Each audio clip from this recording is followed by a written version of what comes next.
So I've been asked a few times about what assist hooks I use, so I prefer to use my own. I don't often find the assist hooks that you buy in the shop to be either the hook I like, or the length is too short, or the length is too long, or it's got something on it I don't like. So I prefer to make my own assist hooks, and I've got two variations of either one where I use the Kevlar cord, or the one where I use the more supple hollow core from BKK.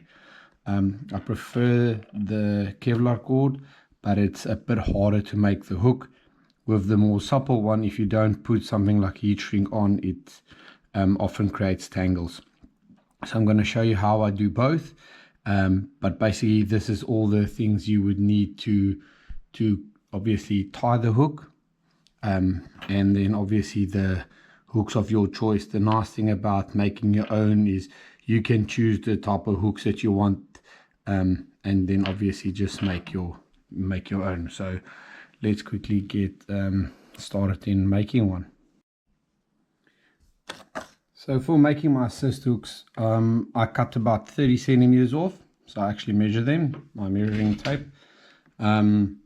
30 centimeters feels like it gives me enough, so I can either make it a bit shorter or a bit longer depending on the type of jig I'm using. But so basically 30 centimeters divided by 2, and it's a fairly easy knot. So you take your hook, you grip your both ends of your Kevlar cord like that, loop your line at the back so it goes over. I try and make the loop as small as possible. So just to give you an idea, so it's just looped like that. Okay, make the loop a bit small, as small as you can get away with. So basically now what you do is, as the hook is like that, you're wrapping it around the shank through, and you do that twice.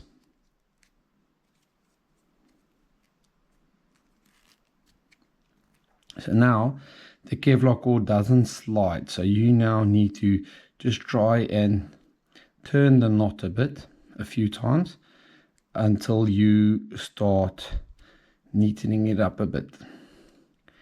Might need to use some pliers to do this, and I use my assist tool, so I'll just pull one at a time. And you'll see your knot tightens up quite a bit, and then I'll just do them together.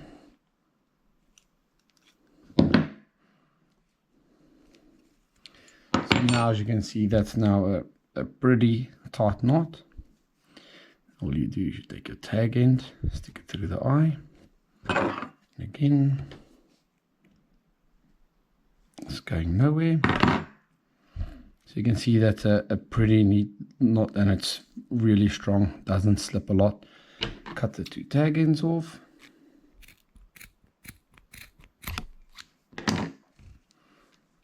So that's basically the assist hook. Now you can neaten this up by either putting some heat shrink around this.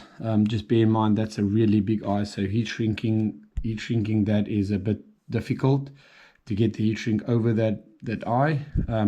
The Kevlar cord is so stiff you don't necessarily need to do it. Other option is to put a skirt on. You can now just push that skirt through there. Not sure if this one is.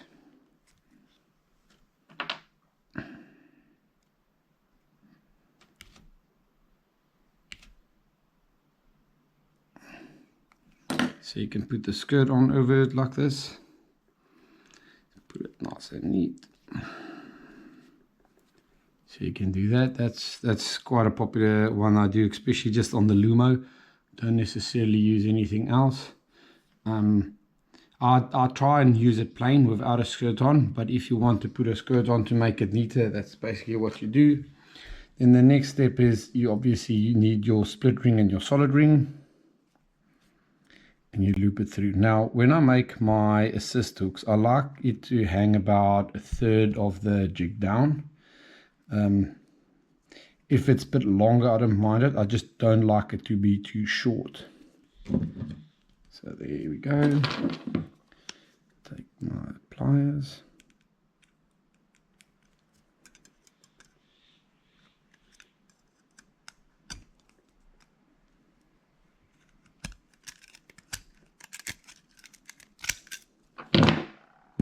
And then if you can see, if your main line is attached to the solid ring, you can see that's hanging roughly a third of the way down.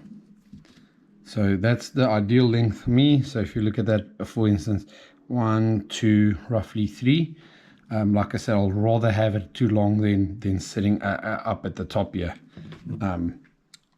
So yeah, so that's basically what I do for my assist hook. When you use the BKK one, as I mentioned, it is really supple. This is a brand new spool. But you can just see from just me handling it, it's really supple. So when this gets wet and used a few times, it really gets loose, and it often, when I jig, I'll have some tangles up and around here. So basically then what I do is I'll just use something like this, where I heat shrink the whole length of it, just to make sure that that doesn't tangle. You can see there's the blue line there. So it's the same concept. You just loop on the solid ring, then I'll just attach that to the split ring, and as you can see, just roughly looking at that, both hooks are almost exactly the same length. So that's the nice thing about always using a consistent length. Measure them off, 30 centimeters in this case. I had a little bit of a tag end on both of them of about 1 centimeter, but you'll always have a little bit. So give it a try, let me know if it works. This is my go-to for assist hooks. I do prefer a smaller hook. It just feels it goes into the fish's mouth a bit easier. The hook in the video is a bit bigger, that I don't necessarily use. If you just look at the comparison, those, I prefer the small hook.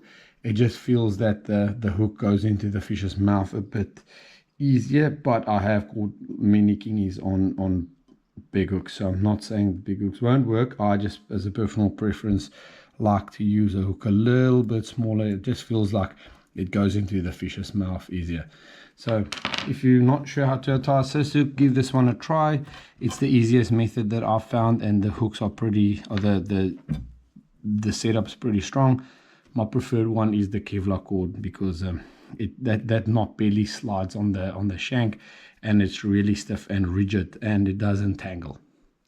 So if you want to make your own assist hook, give that one a try.